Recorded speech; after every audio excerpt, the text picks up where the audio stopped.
What's good, YouTube? It's your boy Entre Mike back with another video with an Entre short for entrepreneur. And we gotta talk, man. We gotta talk about it. Is non-CDL hotshot trucking really worth getting into?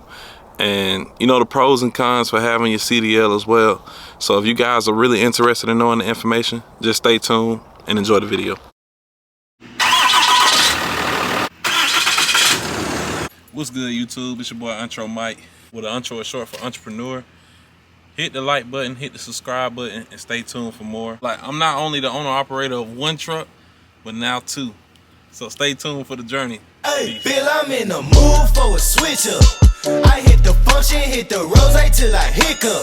I hit the stage and leave with money that say stick up. She picture perfect, so I told him I'm a flick up. Bill, I'm in the mood for a change up.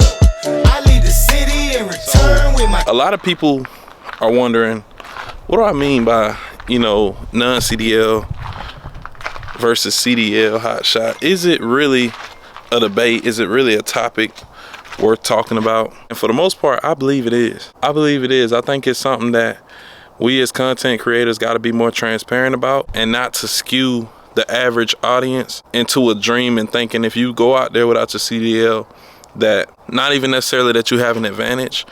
If you guys don't watch my channel, I run 31+5 trailer. It's a non-CDL setup. GVWR on this trailer. I know I ain't got no edge protector, by the way, y'all. Please don't give me hell for that. I gotta change out these straps before I hit the road anyway. But GVWR on this trailer is 12,000 pounds. It was originally 14,000 pounds, but it was derated. By now, if you guys are watching this video, you guys have probably already looked into what it takes to be non-CDL.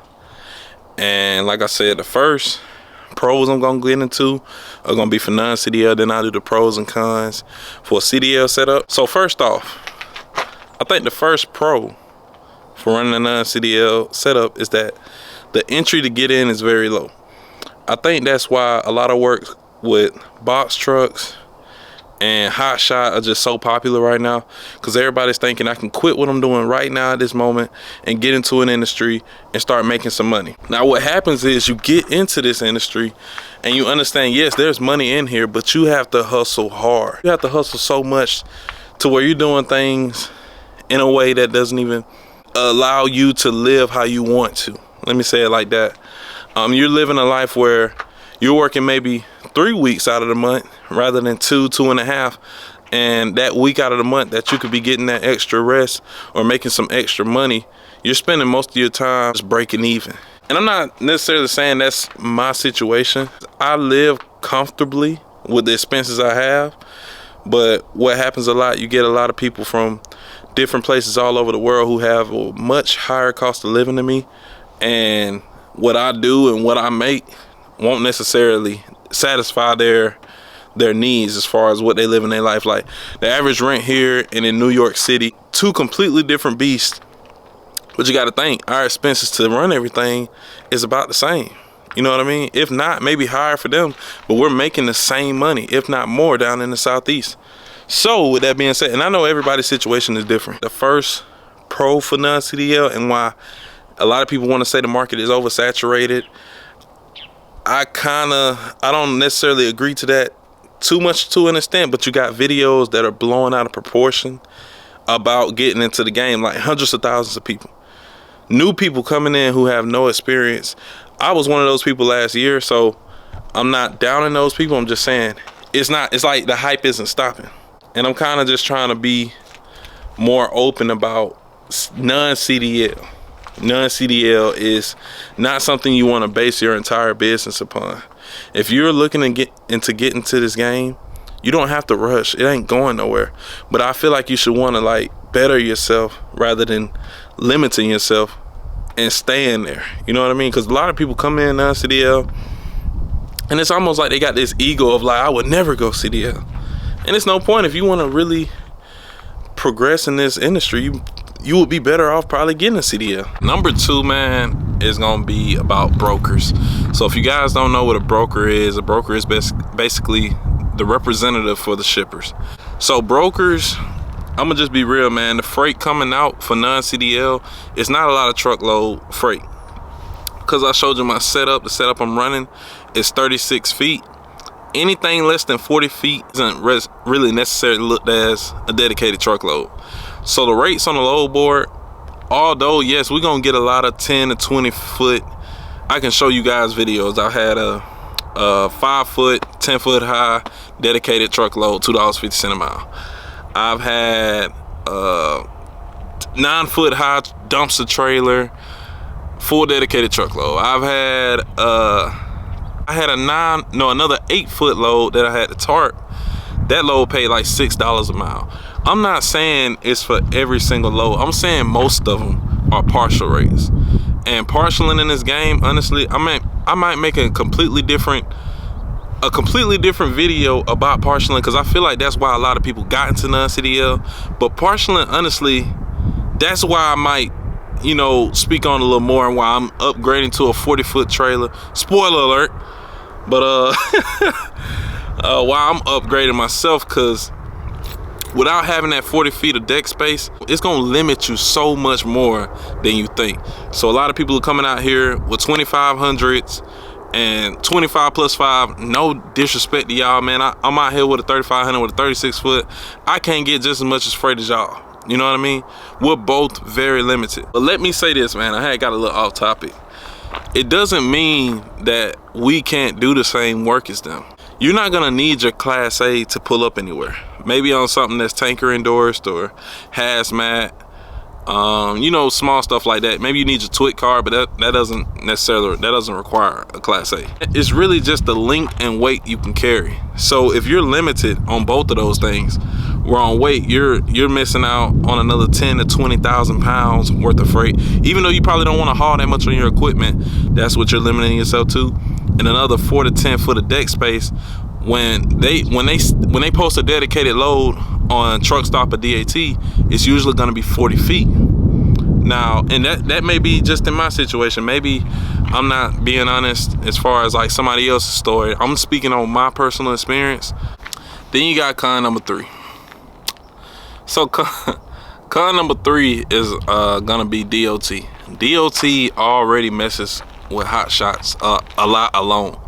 But you being non-CDL, they're gonna pick at you even more. They're gonna pull you in at the weigh station. So DOT is very important, because if these guys think you're just out here running with no ELD, running with no plates, running with bad securement, just like, I'm not even gonna lie to y'all, man. I got them, I should have edge protectors on them dunnage. I was just being lazy. But there are pros to it. I will not lie, there are pros to it. There are pros in being your own boss. There are pros into making your own schedule. There are pros in making enough money to, you know, satisfy enough of your needs. But you're just gonna have to work harder in order to get them. You're gonna have to live a different lifestyle. You're gonna have to, like, it's just like a regular 9 to 5 job. I don't know why a lot of people think when they make their business, they're gonna be able to work less. You're gonna work 10 times harder than you did at your 9 to 5, but you should be making, I'm not gonna say 10 times more. It was in my situation. I was only making about 300, you know, maybe 400 a week last year as a college student, you know, working at Kroger. But for other people who have way higher overhead, you guys got a couple of children, and there's nothing wrong with that. Everybody does. At some point, everybody's gonna want to settle down and have kids.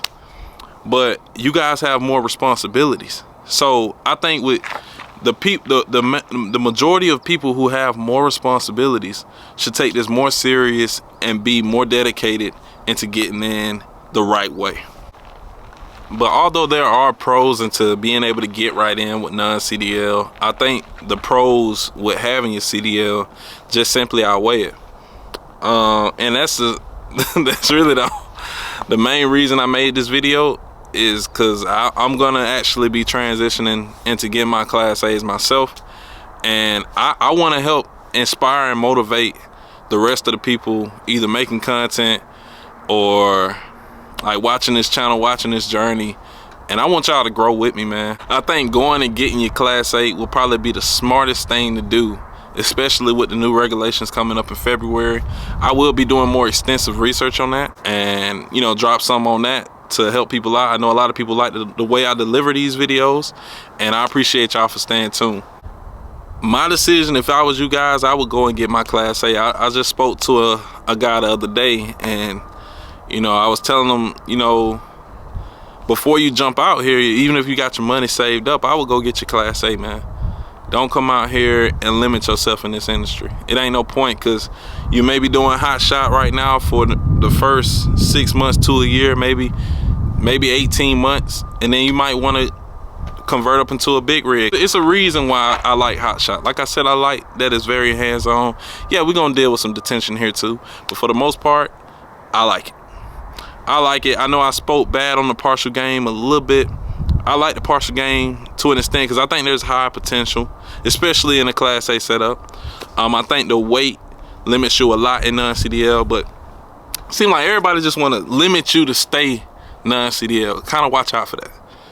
I'm kind of like looking out for y'all. Yeah, I'm just taking flashcards. I got over 100 flashcards studying for my Class A permit. That's all I'm doing right now. That's all I'm doing right now. I'm finna get my permit, and then sometime, maybe January, hopefully before February, I'm gonna get my Class A. So I hope you who watching this video take it more serious and get your Class A's and wanna like really elevate in this industry.